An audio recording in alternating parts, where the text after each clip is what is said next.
Hello, everybody. How are you all doing? Welcome back to Man City Unplugged, your very own Man City fan channel.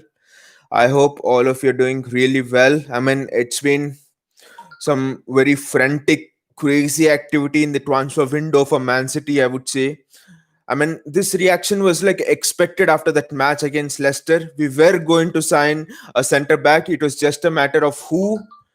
It was not a matter of when, but it was just a matter of whom we were going to sign. We were after Koulibaly, as you know, but the deal was very complicated. We were after Jules Koundé.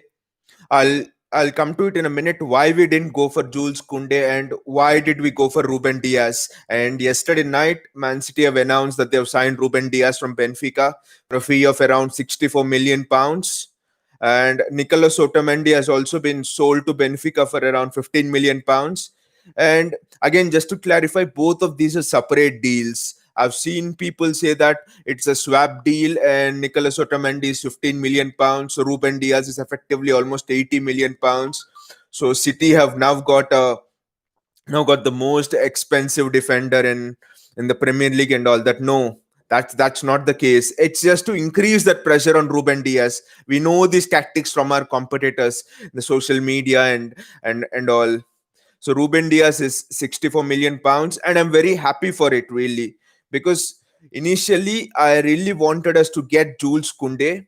You all know, like in my previous videos as well, I always thought that the deal with Koulibaly was always going to be very complicated. I was saying that I think just 2 weeks back that I think we just have a 30 or 40% chance of signing Koulibaly. That's because of the relationship with Napoli and how things have been, especially after that, after Napoli didn't sell us Jorginho. So it always was difficult when two clubs don't talk to each other and there's an agent. Issues generally don't get to be resolved there in such a case. So I think it was either Jules Koundé or Ruben Diaz. Before I come to Ruben Diaz quickly, I'll just tell you why. When I looked at Jules Koundé, I really could see, shades of Vincent Kompany in him. I really could see someone who at 21 years of age was really brave to go into that tackle just like Kompany did. He really was brave to go on into the into the midfield and attack the ball rather than dropping back when the team was under the cosh. So Jules Koundé was someone who fit most of the ticks and the bills for City.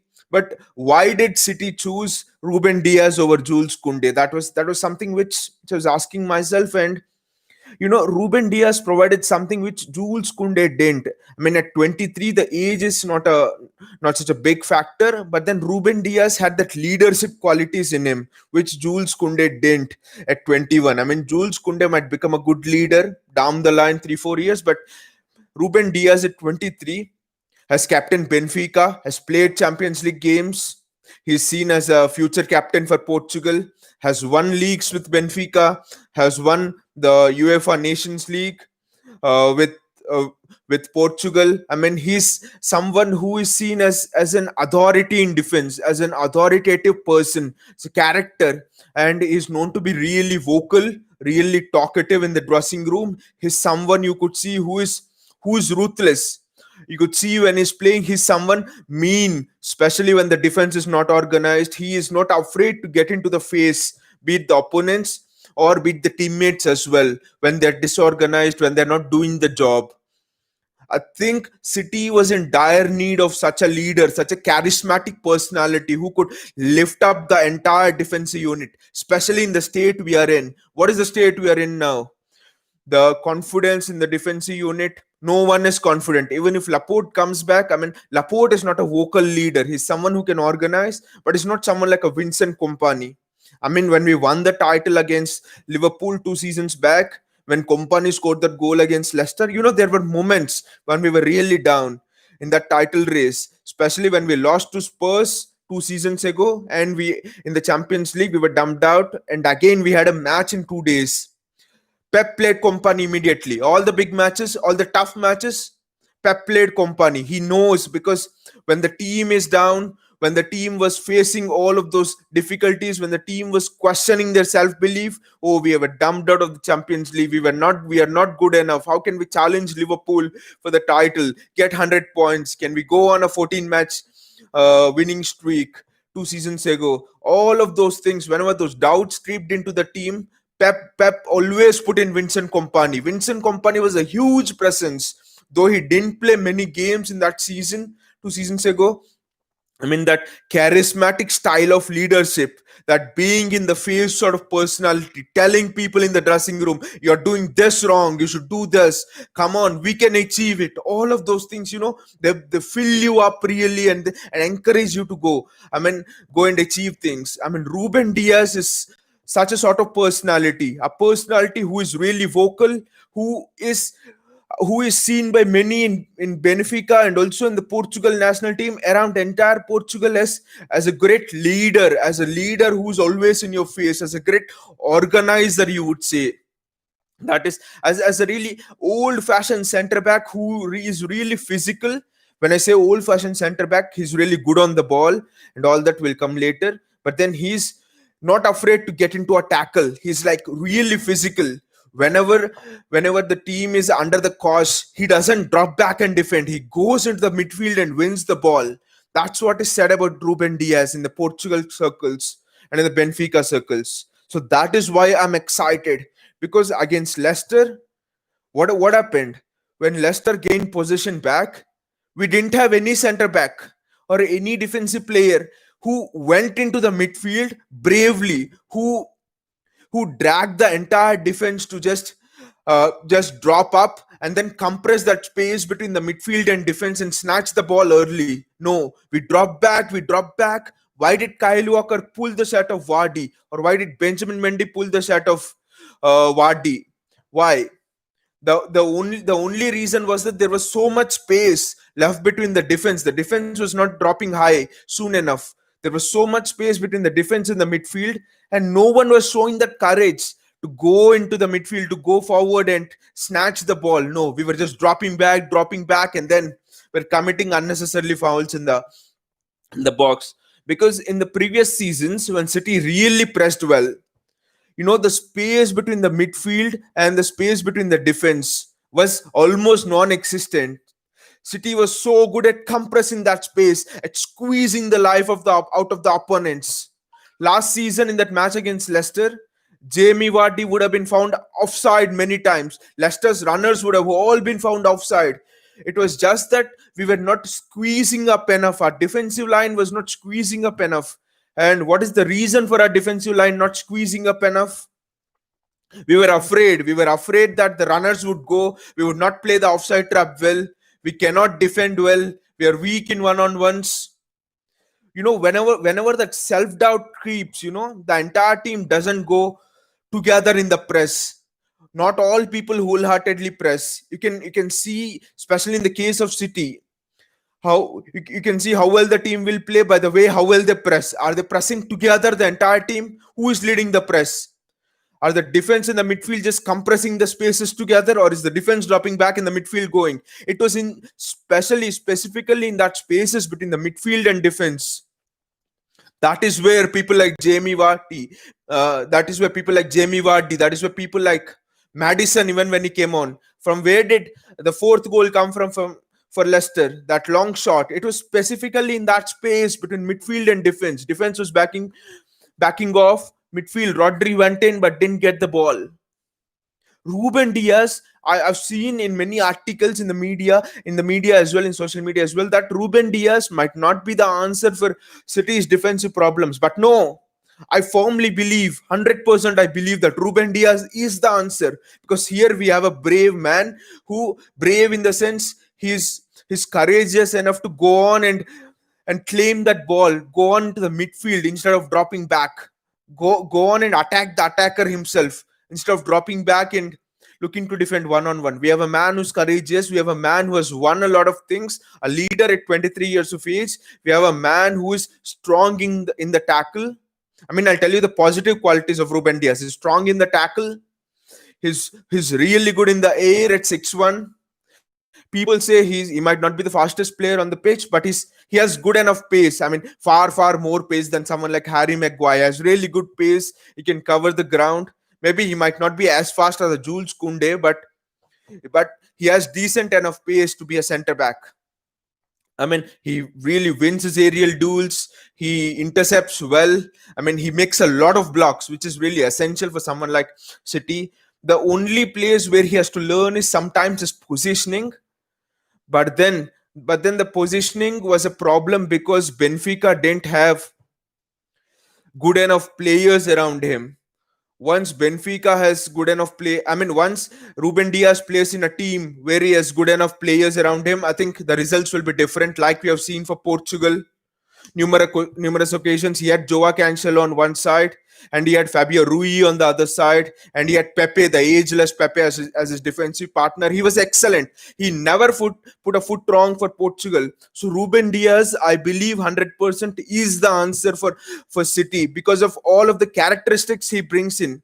And specifically, that's the reason why we bought him. We bought him not just for his defensive qualities, but to replace a leader like Vincent Kompany, to bring in that charismatic qualities, that leadership character, especially in this defensive unit, which doesn't even have a morsel of belief in itself, which which doesn't even believe to even just win a simple aerial duel.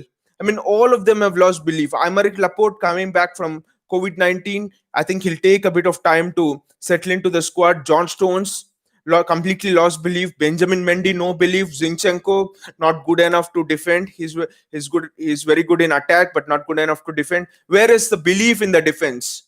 So City were looking at Jules Koundé. You bring Jules Koundé in this atmosphere, what will happen? A young man looking at all of this might be afraid, doesn't have any proven record of being a leader and all because he's just 21.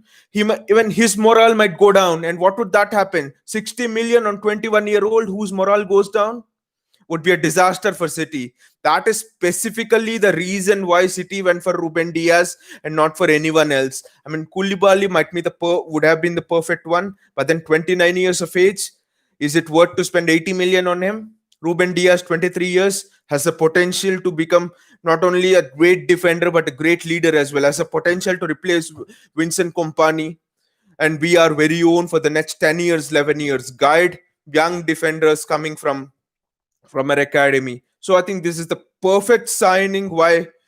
Perfect signing for us, and I'm really happy. I think he will not start in today's game against Burnley in the EFL Cup, but I'm looking forward for him to start in the game against Leeds. Pep has to start him. He has no option because we drop more points, the league is gone. You see the mentality with which Liverpool were playing against Arsenal. 1-0 down, no panic. We were 1-0 up against Liverpool, against a counter-attacking team. If you're 1-0 up, wow, how should your gameplay be? But still, we were the ones who were afraid. It was showing throughout the first half, especially after the first 25 minutes and throughout the second half. Against Wolves, the same mistakes as well. Against Bournemouth, the same mistakes as well. So it's important that Ruben Diaz just comes in as fast as possible. Of course, he can't come into today in today's match, EFL Cup. Pep will start him against Leeds and we'll see how he goes. But I expect to see an instant improvement because Leeds will not be an easy game. Marcelo Bielsa, an excellent tactician. Leeds have that ability to again play through our press. I mean, again, I'm repeating this again and again. I think teams that have the courage to play through the first wave of pressure, play through that City's press, especially in the midfield, are the ones who will really have a lot of joy against City. That's what Jamie Vardy was telling after the match. That's what Jure Tielemans was telling in an interview. Brendan Rodgers told them to be courageous and just play through that first wave of City pressure. And that's it. That was the game plan. That has been the game plan since we lost to Norwich last season. How did we lose to Norwich? Todd Cantwell, Bundia, Timo Pukki, they all played through City's midfield press and we conceded 3 goals. How did we lose to Lyon? Same thing. The same patterns are repeating. I think Ruben Diaz will be the one who can change these patterns, who can change the way in which City play, especially defensively. I think Pep trusts him a lot, especially looking at how carefully, how long Pep and Tixiki Bagaristan and all have taken to complete this transfer. They've looked at all the centre backs very carefully and they've taken a decision keeping the long-term future in mind as well. So personally, if you ask me, I think there'll be an instant improvement when Ruben Diaz starts. Let me know in the comments below. What do you think about this? Do you think that City's defense needs far more than a Ruben Diaz, or do you think that Ruben Diaz will show an instant change in City's defense, just like Virgil van Dijk did for Liverpool? Because Liverpool's defense was in shambles before Virgil van Dijk came, if you all can remember. I mean, they were conceding goals left, right, and center. There were news that Klopp should be sacked. I remember, I think it was 3, 4 seasons back. They lost to Liverpool, lost to Tottenham. I think 4-0 or 4-1. Tottenham just hit them on the break time and again. They bought in Van Dijk, they bought in Allison, and it was all done. So, for people who say that one player cannot change the entire thing, I don't believe in them. One player can change it. I mean, it's just not the player, but it's the qualities, it's the type of player who you're getting. And Ruben Diaz is the one, is a tough competitor. And yesterday in City's first interview, what did Ruben Diaz say? His first words were, my greatest quality is my insatiable desire to win. I'm here to win trophies and will settle for nothing less. That attitude in itself really puts down a marker for me. It shows for me that here is a player who is really looking forward for the challenge, looking forward to really resolve this shambles which City is in. So I just hope that Ruben Diaz really starts off well, because it will not be easy for a 23-year-old to settle into a new country, adjust to new teammates, adjust to a new style of play, especially under Pep Guardiola. It can be really very much demanding. So I just hope that Ruben Diaz plays really well and settles into the system fast. I hope you guys have really enjoyed the video. If you have enjoyed the video, please click on the like button, and also do click on the bell icon and the subscribe button. If you want the content, if you want to know when I post the content, you'll get notifications if you click on the bell icon whenever I post the content. And take care and have a lovely Wednesday. Enjoy tonight's match. I'll come in front of you with the lineups of tonight's match when they're announced. Man City versus Burnley. I hope we do really well in the EFL Cup as well. See you then. Take care. Bye.